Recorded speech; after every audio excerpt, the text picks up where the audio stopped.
मेरे प्रिय छात्राओं, मैंने तुमको बेटा पिछले पीरियड में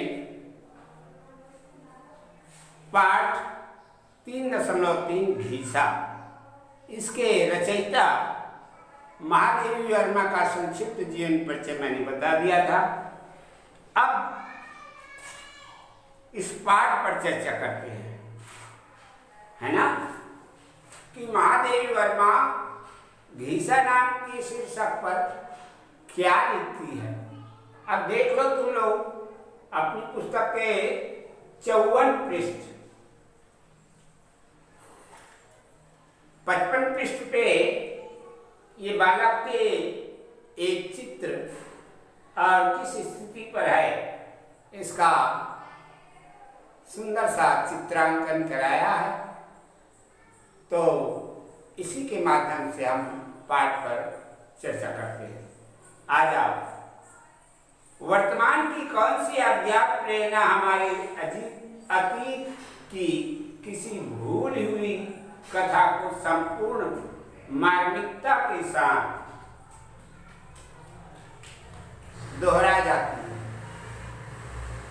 यह जान लेना सहज होता है।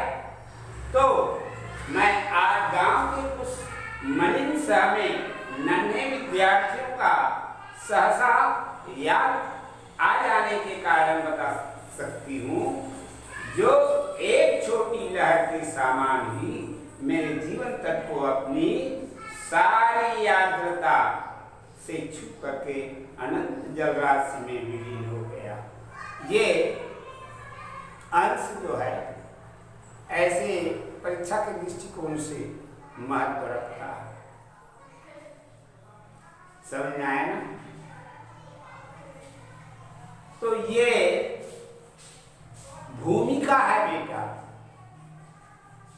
आगे चर्चा के दरमियान क्या कहते हैं लेखक लेखिका क्या कहती है? गंगा पार झूसी के खंडहर और उसके आसपास के गांव के प्रति मेरा जैसा अकारण आकर्षण रहा है, उसे देखकर ही संभवतः लोग जन्म जन्मांतर के संबंध का व्यंग करने लगे। वे भी तो आश्चर्य की बात है ना। जन्म जन्मांतर अर्थात पुराने जमाने बहुत पिछले, इस तरह से उन बातों का पुनरावलोकन किया जाता है।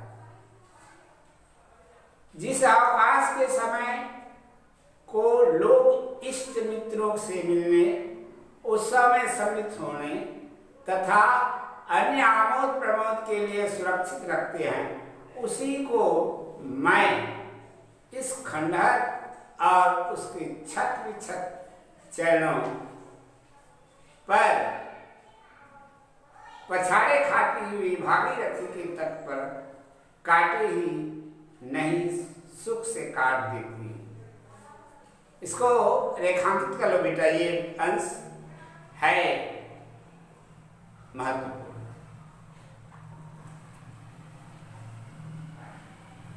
पाठ 3.1 पाठ 3.3 है ना। और पाठ का नाम है घीसा और इसके रचयिता या लेखिका है महादेवी वर्मा। ठीक। व्याख्या। जिस अवकाश के समय लोग जो है इष्ट मित्रों से मिलने के लिए उत्सव में सम्मिलित होने तथा अन्य आमोद प्रमोद के लिए सुरक्षित रहते हैं। आमोद प्रमोद माने हास विलास, खुशी की घड़ियां होती है। और इन क्षणों में जिस प्रकार से परिवार में माता पिता भाई बहन और इनसे मुलाकात होकर के जो आनंद की लहरें निकलती है, उसका सुंदर चित्रांकन लेखक ने कराया। जिस आकाश के समय में लोग इष्ट मित्रों से मिलने के लिए उत्सव में सम्मिलित होने तथा आमोद प्रमोद के लिए सुरक्षित रखते हैं, उसी को मैं खंडहर और उसके छत विक्षत चरणों पर पछाड़े खाती हुई भागीरथी के तट पर काट ही नहीं, सुख से काट देती हूँ। तो ये किसकी संभावना है? ये महान लोगों की महानता कि दुख के समय भी, विषम परिस्थिति के समय भी उसको सह करके आगे बढ़ना, ये महानता का सुंदर सा चित्रांकन है। दूर पास बने हुए गुड्डियों के बड़े बड़े घरौंदों के समान लगने वाले कुछ लिपे पुते, कुछ जीर्ण शीर्ण घरों में लगने वाले जीर्ण शीर्ण घरों का झुंड पीतल तांबे के चमचमाते मिट्टी का नया लाल पुराना इस्तेमाल, लाल पुराना पुराने ठीक है मतरंग घड़े लेकर के गंगा जल भरने जाता है, उसे भी मैं पहचान गई हूं। कौन कहती है? महादेवी वर्मा कहती है। उसमें कोई बूटेदार लाल, कोई सफेद और कोई मैल और सूत से अद्वैत स्थापित करने वाली कोई कुछ नई और कोई छेदों से चलने बनी हुई धोती पहने रहती है। इन्हें विभिन्न तरह के वस्त्रों से आभूषित रहते हैं। किसी की मोम लगी पार्टियों के बीच में एक अंगुल चौड़ी सिंदूर रेखा अस्त होते हुए सूर्य की किरणों चमकती रहती है। देखा, मस्तक में सुहागनियों के जो सुहाग हैं उसका सुंदर चित्रांकन कवित्री लेखिका महादेवी वर्मा कहती है। और किसी के कड़वे तेल से भी अपरिचित रूखी जटा बनी हुई छोटी छोटी लटें मुख को घेर कर उसकी उदासी को और अधिक क्रोधित कर देती है, केंद्रित कर देती है। उसकी उदासी को अधिक केंद्रित कर देती है। अर्थात इस तरह की शकल बनाई हुई जो महिला है, जो बैठी रहती है, उसका चित्रांकन है।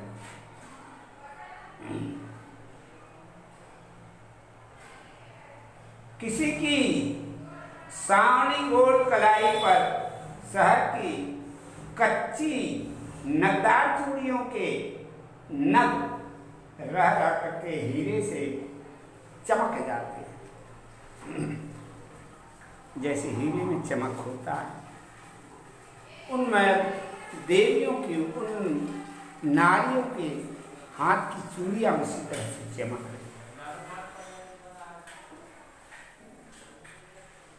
और कोई चांदी के पछेली कंगना की झनकार के साथ ही बात करती है।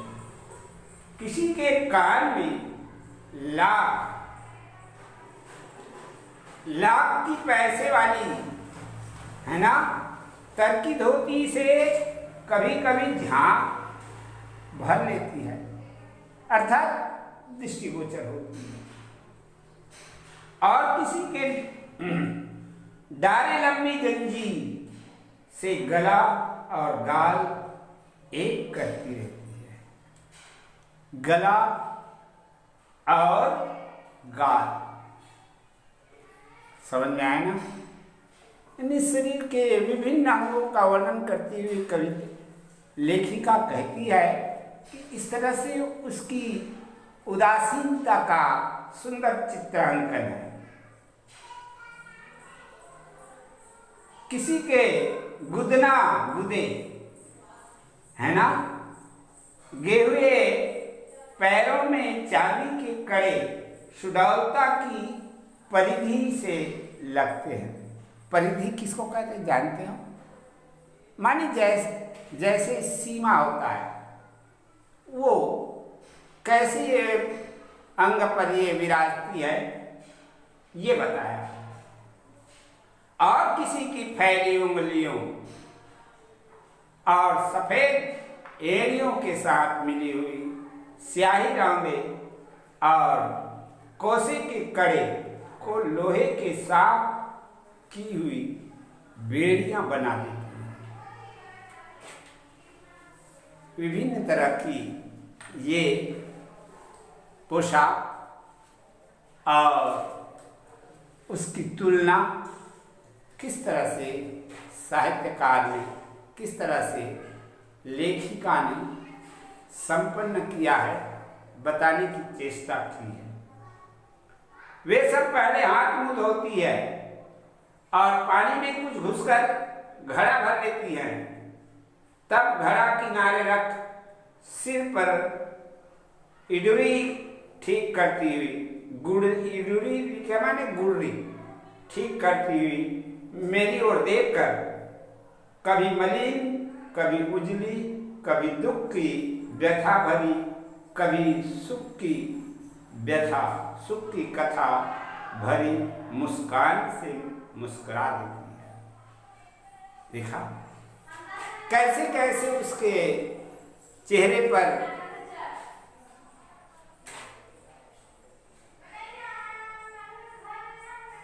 झलकता है उसका चित्रांकन, है ना?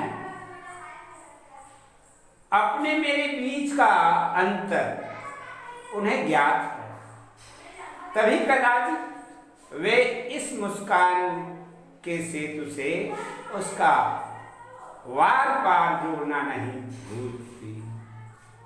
माने ऐसा लगता है कि मैं पहले से ही इनसे परिचित हूँ, तभी तो जो वर्णन है उसको कोई सा भी भूलती नहीं।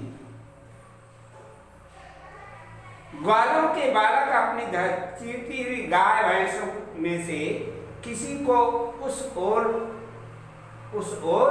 बहकती देखकर ही, है ना, लकड़ी लेकर दौड़ पड़ते और गडरियों के बच्चे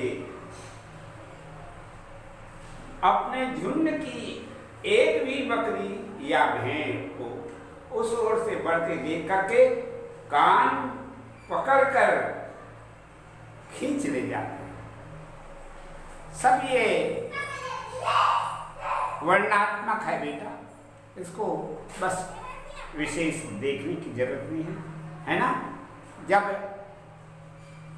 अपने सही स्थान पर नहीं जाता तो उसके कान पकड़ करके ले आता है। और व्यर्थ दिन भर गिल्ली डंडा खेलने वाले निठल्ले लड़के भी, है ना, बीच बीच में नजर बचाकर मेरा रुख देखना नहीं। मेरे चेहरे पर किस प्रकार का वातावरण बनता है, कैसे मैं वहां पर अपना प्रस्तुत करता हूँ, ये सारे उथल पुथल को वे बच्चे, निठल्ले बच्चे देखते ही रहते हैं। लेखिका आगे कहती है, उस पार शहर से दूध बेचने जाते या लौटते हुए ग्वाले, किले में काम करते जाते या घर आते हुए मजबूर गांव बांधते या खोलते हुए मल्लाह कभी कभी चुनरी व रंगा उस लाल मजीदी को गाते गाते मुझ पर दृष्टि पड़ते ही अचानक कर चुप हो जाते हैं। कुछ विशेष सभ्य होने का गर्व। सभ्य किसको कहते हैं? जो है स्वभावत जैसे होना चाहिए उस तरह की प्रकृति प्रस्तुत करते हैं, वो सभ्य है। और जो दंतापूर्वक जो नहीं बोलना चाहिए ऐसा बोलते हैं, उसको कहते हैं। तो दोनों में बहुत अंतर है ना। कुछ विशेष सभ्य होने के गर्व करने वालों को मुझे एक सहज नमस्कार की प्राप्त हो जाता है। अर्थात यही तो सभ्यता है, यही तो मानव में मानवता का एक द्योतक है। यदि आप किसी से मिलते हो, यदि नमन नहीं किया, जय हो जरूरी नहीं किए, तो ये मानवता नहीं होता।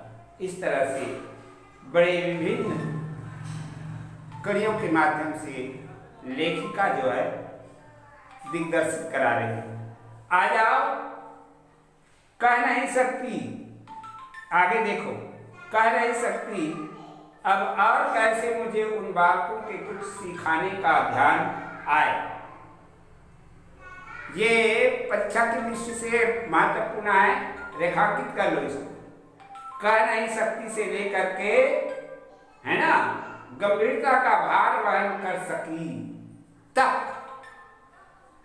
और इसकी व्याख्या कल बताएंगे, अगले पीरियड में बताएंगे। ठीक।